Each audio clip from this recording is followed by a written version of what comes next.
Who says narcissists are disloyal? They are loyal, but not to you. They're loyal to their family of origin, to the cult they came from. It's not applicable to every narcissist, because there are narcissists who hate their family, which is a different category. Today, we are going to talk about those who always choose their family over you, over their kids, and we are going to understand why. Why do they stay so unshaken if on the surface they make it seem like they don't want anything to do with their family of origin? Let's find out in today's video. First, members of the narcissist's family blindly enable their ego. The members of a narcissist's family blindly enable their ego, feed their delusions, and never question them. Not out of love, but out of enmeshment. They're deeply entangled, and that's why whenever there is a problem in the narcissist's life, whenever there is a conflict that needs a different form of resolution, they run towards their family. They seek support, and guess what happens? They blindly enable the narcissist's victim state. They never question them, they never ask the narcissist to reflect, they never ask the narcissist to consider changing themselves. They cry with them, they make it seem like the narcissist is the big victim in this entire world, and their partner is a monster. Then they tell the narcissist, quite literally, you made a wrong choice, but we are with you now. They come to their rescue. No matter how evident their mistakes are, they will justify their abuse, they will blame their behaviors on you, they will create pressure on you to change yourself to serve the narcissist better. They will say, he or she is experiencing a lot of difficulties at work, and you should be more understanding. Instead, you are giving them trouble. What's wrong with you? You are a bad partner. And your children, they are not cooperating at all, they are causing a massive problem for our son or daughter, and this family is falling apart because of you. This is how they will fight on behalf of the narcissist. And why is that? Because they are each other's extensions. There is no individuality, there is no separate personality here. It's all one. Second, they are loyal to these narcissistic family members. They are loyal to each other, these narcissistic family members. Because narcissistic abuse is a team sport. Whenever somebody talks about narcissistic abuse, they only focus on the single narcissist, only talk about the narcissistic partner, the narcissistic parent.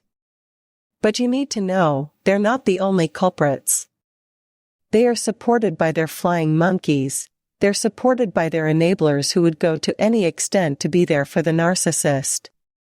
They'll lie, they'll gaslight, they'll sacrifice themselves, which is why I say this is a cult. That's what they do.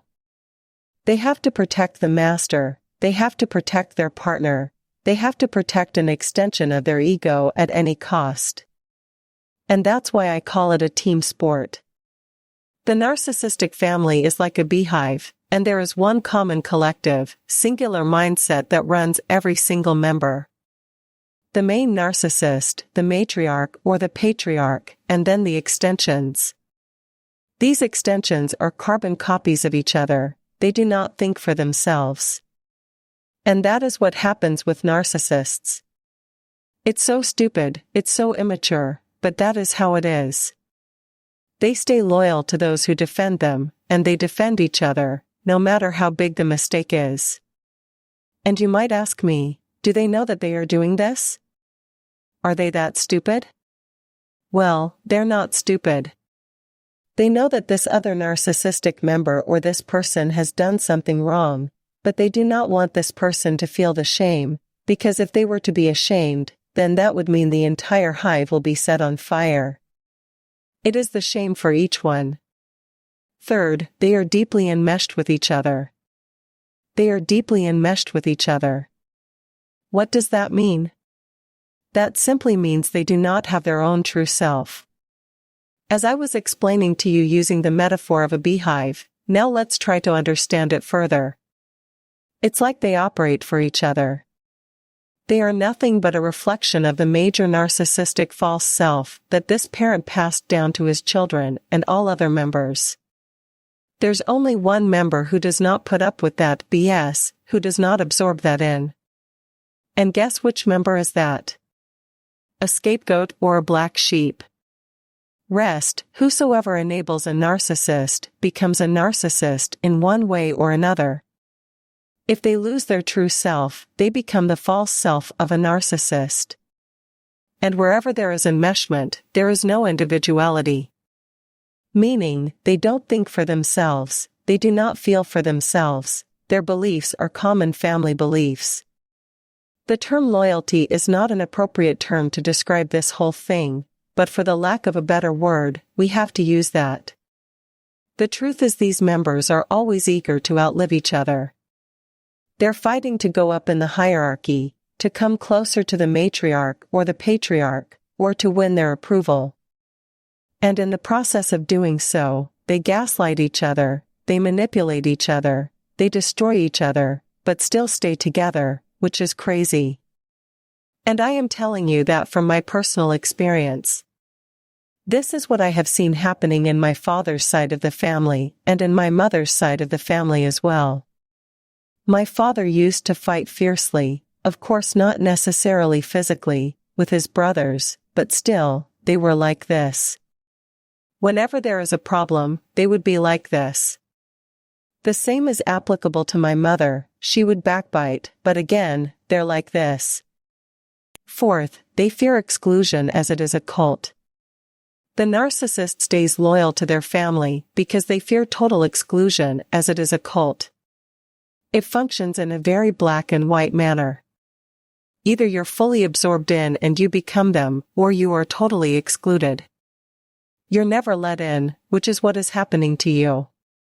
You're always treated like an outsider, no matter what you do for them, what you give them, how you prove yourself. Because you are a partner of somebody who is seen as an asset, and because you have now become a part of their life, to the narcissistic cult of a family, that means betrayal. That means you have taken them away. So they will punish you. How? By keeping you out there. The door is always closed for you. And that is what this narcissist does not want to happen to them. They want to be included at all costs, even if that means betraying their own family, the family they have with you, their own children. Not attending to your needs, your desires, and letting them abuse you. As I said earlier, it's not only the narcissist who abuses, it's the flying monkeys, it's this family, their siblings, their cousins, their parents. Everybody collectively plays a role in bringing you down, and the narcissist acts like a bystander who is a hypocrite.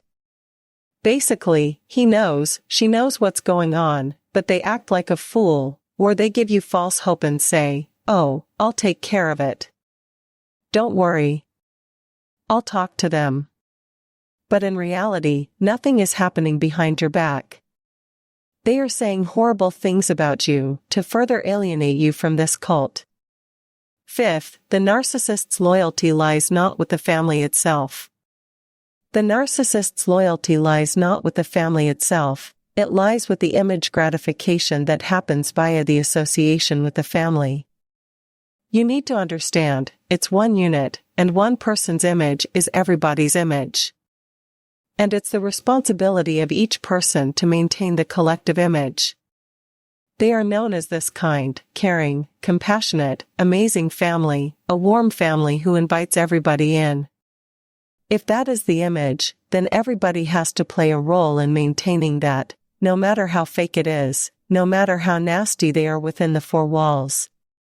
So, to be seen as a part of this great family, they stay a part of it, no matter how rotten the dynamics, no matter how it is impacting them, their life, or their partner.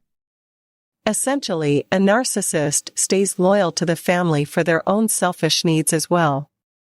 Maybe it is money, maybe it is inheritance. It is not just validation, approval, or image. Maybe it's a lot more than what you see. Maybe it is the false promises that have been made, the fake future, the illusion of it that has been created, and the delusions of the narcissist. Maybe it is the pressure they create as a family on strangers by staying together. There can be anything, but that anything won't have to do anything with genuine familial care that does not bond them together. Sixth, they're not loyal to anybody in reality. They're not loyal to anybody in reality. Yes, I know I said in the beginning they're loyal to their family, but if you were to analyze it deeply, you will understand that they are only loyal to themselves. As long as they get supply from the family, they will treat them nicely, and there will be some kind of reciprocity. The moment somebody calls them out and they are demonized or villainized by a member of the family, that is when the narcissist's demeanor changes, and they blur out all the things they had suppressed within and had wanted to say. But now that they have gotten a narcissistic injury, they complain to you, they say horrible things about their parents, about their siblings. That is what my father used to do all his life. The relationship between the cult members, the family members, is extremely fake, it's superficial. There is no depth to it, there is no truth to it. If one family member turns against the main narcissist, then they are gone, they're shunned, totally cut off.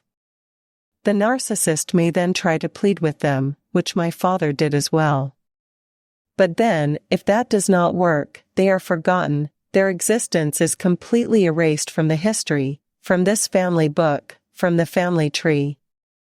They're cut off, and then that branch falls. You know what happens to it? It dries off. And that's what happens to the narcissist. Why? Because they are part of this beehive, they survive collectively. They define their existence through their association with that hive. Without it, they are nothing, their false self dies off. So, that was reason number 6.